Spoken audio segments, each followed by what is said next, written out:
सुप्रभात बच्चों।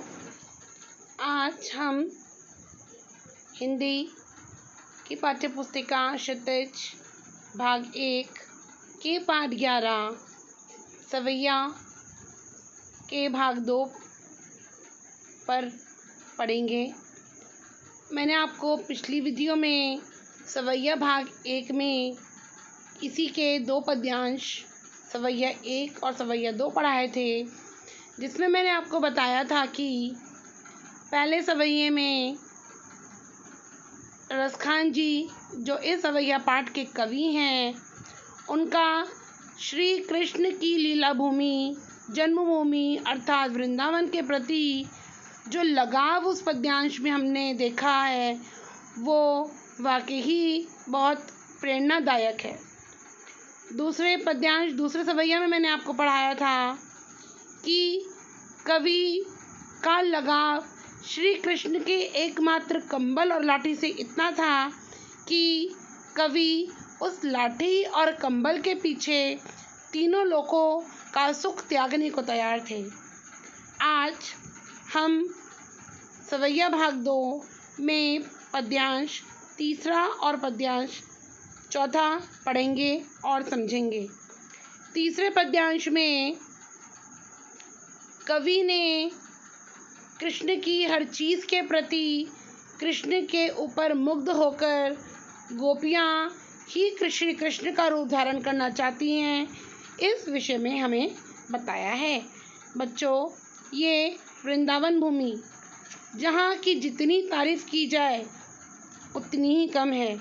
वृंदावन की भूमि पर ऐसा लगता है कि वहाँ जगह जगह वहाँ की मिट्टी मिट्टी में कण कण में वहाँ पर भगवान विद्यमान हैं। अगर आपको कभी भी जाने का मौका मिले तो आप ज़रूर जाना। और ऐसा कहा जाता है, बड़े बड़े लोगों ने भी हमें बताया है, बूढ़े लोगों ने भी बताया है, जिन्हें बहुत ज्ञान होता है, कि वहाँ पर श्री कृष्ण की मुरली की आवाज़ सारा दिन गूंजती हुई प्रतीत होती है। उनकी मुरली की आवाज़ की जो स्वर है, मादक स्वर है, वो सभी भक्तों के कानों में गूंजता रहता है। आइए तीसरा सवैया शुरू करते हैं। तीसरे सवैये में श्री कृष्ण के सौंदर्य पर जो मुग्ध गोपियाँ स्वयं श्री कृष्ण का रूप धारण करना चाहती हैं। श्री कृष्ण की सुंदरता का बखान करना जितने शब्दों में हम करेंगे वही शायद कम पड़ जाएं, क्योंकि श्री कृष्ण की लीला, उनका जन्म स्थान वृंदावन, वहाँ की सुंदरता, श्री कृष्ण की सुंदरता अपने आप में ही अतुलनीय है। और इस पद्यांश में देखिए, मोर पखा सिर ऊपर राखियो, गुंज की माल गरे पहिरूंगी, ओढ़ी पीताम्बर ले लकुटी बन, गोदन ग्वारनी संग फिरूंगी, भावतो वो ही मेरो रस खानी, तेरे कहे सब स्वांग करूंगी, या मुरली धन की अधरान, धरी अधरा ना धरूंगी। शब्दों के अर्थ देखते हैं। मोर पखा मोर के पंखों से बना मुकुट, राखियों रखूंगी, गुंज एक जंगली पौधे का छोटा सा फल, गरे गले में, पहनूंगी पीताम्बर पीला वस्त्र, गोदन गाय रूपी धन, ग्वालिन फिरूंगी, भावतो अच्छा लगना वो ही जो कुछ, स्वांग रूप धारण करना, अधरा होठों पर धरूंगी रखूंगी। बच्चों, इस पद्यांश में कवि ने हमें श्री कृष्ण के ऊपर सौंदर्य पर मुग्ध गोपियों के बारे में बताते हुए कहा है कि गोपियाँ श्री कृष्ण के सौंदर्य पर इतने मुग्ध हैं कि वह स्वयं श्री कृष्ण का रूप धारण करना चाहती हैं। गोपियाँ कहती हैं, मोर पखा ऊपर राखियो। सिर पर जिस प्रकार श्री कृष्ण जी के सिर पर मोर का मुकुट कितना सुंदर दिखता है, ऐसे ही गोपियाँ भी अपने सिर पर मोर के पंखों से बने मुकुट को रखना चाहती हैं। वो अपने सिर की शोभा मोर के पंख से शोभायमान करना चाहती हैं। गुंज की माल गले पहनूंगी। जिस प्रकार गुंज अर्थात एक जंगली पौधे के छोटे छोटे जो फूल थे, फल थे, उसकी माला, गुंज की माला श्री कृष्ण अपने गले में धारण किया करते थे, वही माला गोपियाँ भी अपने गले में धारण करना चाहती हैं।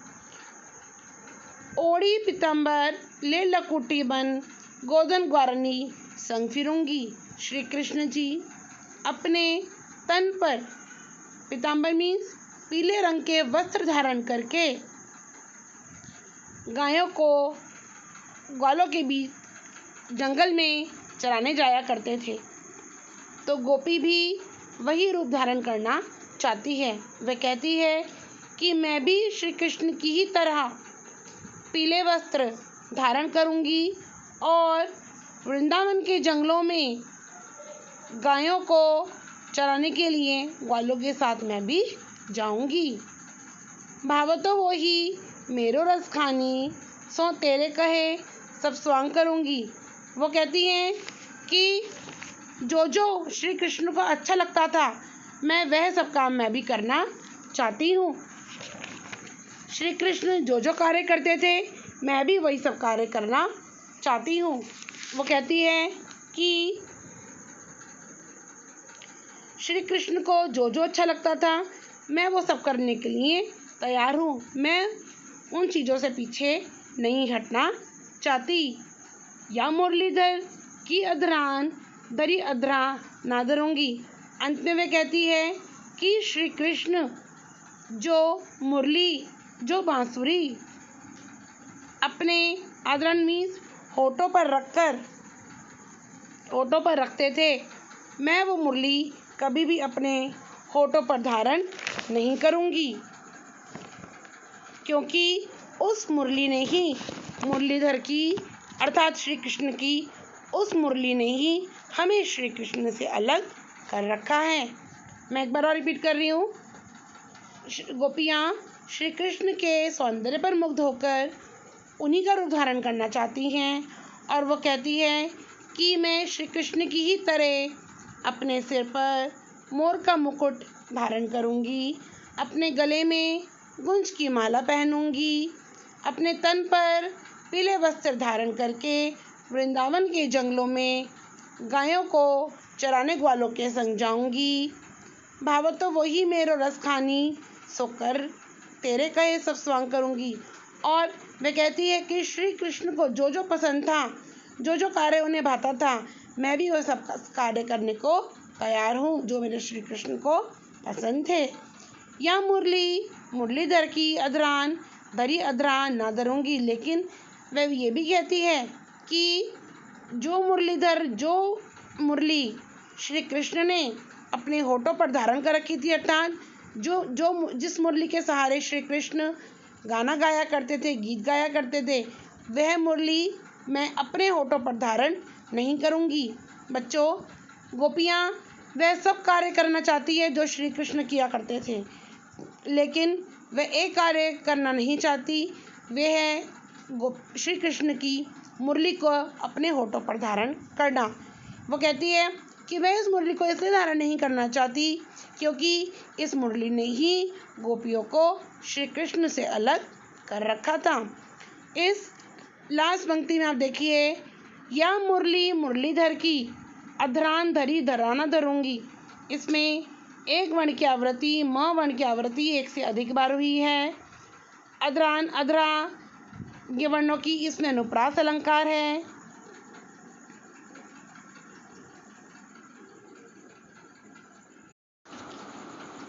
चौथे सवैये में कृष्ण की बांसुरी की धुन की मादकता तथा गोपियों की विविधता का सजीव चित्रण हुआ है। बच्चों, कवि रसखान जी ने इस चौथे सवैये में हमें ये बताने का प्रयास किया है कि गोपियाँ वैसे तो श्री कृष्ण की सुंदरता पर इतनी मुग्ध हुए जा रही हैं कि वो उन्हें अपना सब कुछ मान बैठी हैं, लेकिन एक तरफ वो इस बात पर अड़ी हुई हैं कि श्री कृष्ण की जो बांसुरी की धुन है, कहने को तो वो बहुत मादक है, उसकी आवाज़ अपने आप में ही अतुलनीय है, अपने आप में ही वो सर्वोपरि है। लेकिन वो कहती हैं कि वे भी अपनी बात पर अड़ी हुई हैं कि श्री कृष्ण जब भी मुरली बजाएंगे, उसकी धुन की आवाज़ पर, मुरली की धुन की आवाज़ पर वो बेअसर रहेंगी, उनके ऊपर कोई फ़र्क नहीं पड़ेगा। वह नाना प्रकार की क्रियाएं भी हमें इस पद्यांश में बताएंगी कि वह क्या क्या करेंगी जब श्री कृष्ण अपनी मुरली बजाएंगे। लेकिन अंत में वो ये भी कहती है कि ब्रज के लोगों को वह ये भी बताना चाहती है कि जब श्री कृष्ण की मुस्कान, श्री कृष्ण उसकी तरफ देखकर एक मुस्कान भी बिखेरेंगे, तो वह उनकी मुस्कान पर विवश हो जाएगी, वह अपने आप को नहीं संभाल पाएगी। काननी दे अंगूरी रहीबो, जब ही मुरली धन मन बजे हो। मोहिनी तानन सो रस खानी अटा चढ़ी, गोदन गेहे तो गेहे। टेरी कहो सिगरे ब्रिज लोगानी, कालही कोहू कितना नौ समझे है। माई रीवा मुख की मुस्कानी, सम्हारी न जेहे ना जेहे ना जेहे। शब्दों के अर्थ देखते हैं।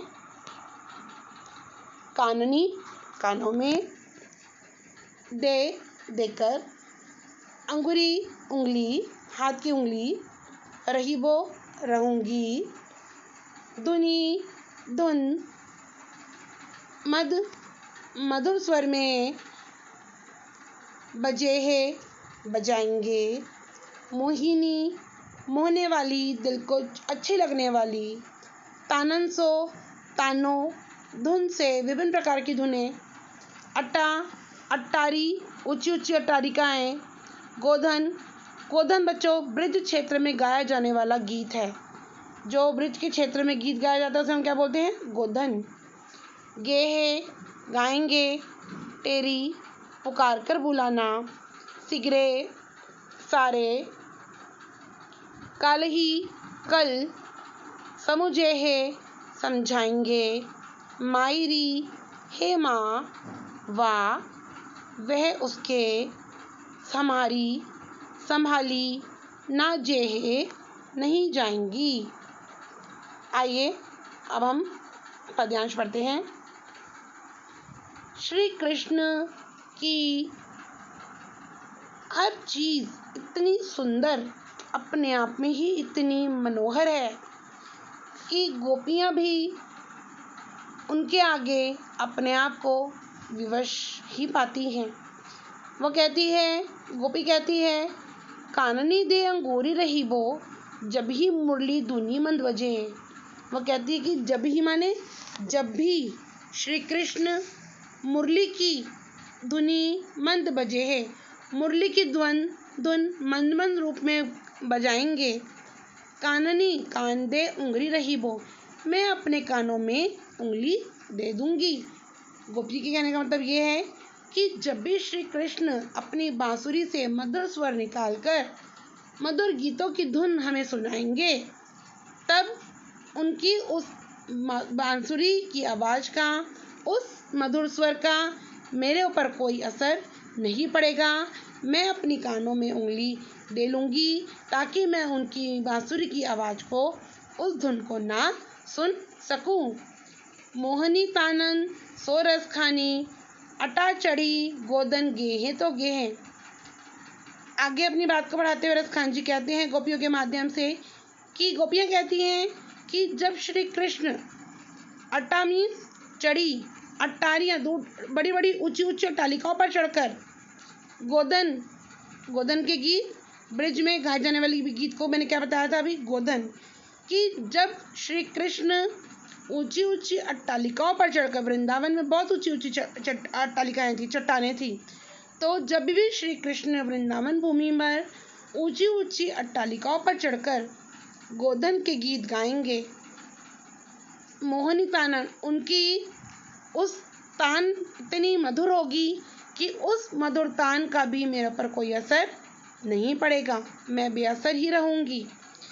टेरी कहूँ सिगरे ब्रिज लोगानी, सिगरे मीन्स मैं सारे ब्रिज लोगानी, ब्रिज के लोगों से तेरी पुकार पुकार कर चिल्ला चिल्ला कर कहना चाहती हूँ।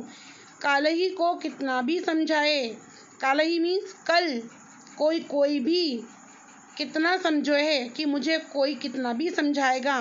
गोपियाँ कहती हैं ब्रिज के लोगों से वे चिल्ला चिल्ला कर पुकार पुकार कर कहना चाहती हैं सभी लोगों से कि कल मुझे कोई कितना भी समझाएगा।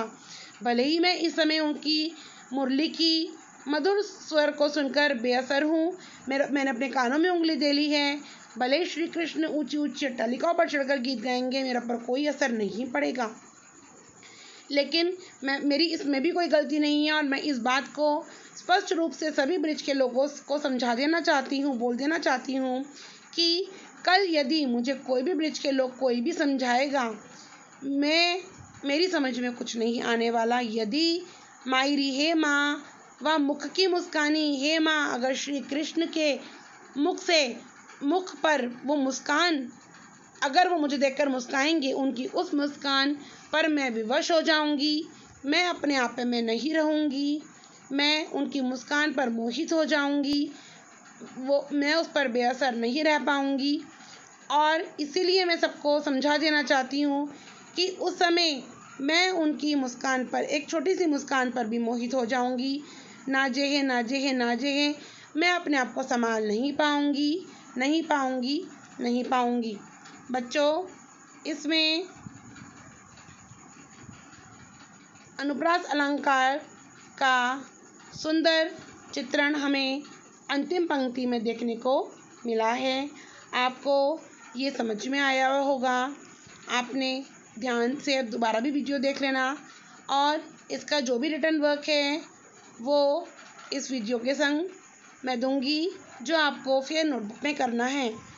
और कोई भी आपको जितने भी चैप्टर्स अभी तक शुरू से अभी तक हमने छुट्टियों से पहले भी आपको पढ़ाए थे, क्षितिज के 2 बैलों की कथा, सवैया, वाक, कबीर की साखियाँ, उसके संग हम आपको जो भी वर्कशीट देते हैं वो वर्कशीट देने का माध्यम आपको हर चीज़ से परिचित कराना है, आपको अच्छी तरह समझाना है। मैं आपको यही कहूँगी कि आपको जो PDF के माध्यम से लिखित कार्य दिया गया है वो तो आपको फेयर कॉपी में करना ही है, लेकिन जितनी भी आपको हर वीडियो के साथ जो वर्कशीट दी जाती है वो क्वेश्चंस भी आप अपने पास नोट करके रखें, ताकि आपको कोई भी परेशानी ना हो और आपको PT1 या PT2 जब भी होंगे वो क्वेश्चंस आपके लिए बहुत हेल्पफुल होंगे और आपके काम भी आएंगे। अपनी पढ़ाई समय पर करते रहिए, कार्य पूर्ण रखिए, अपना ध्यान रखिए, स्वस्थ रहें और सुरक्षित रहें। धन्यवाद।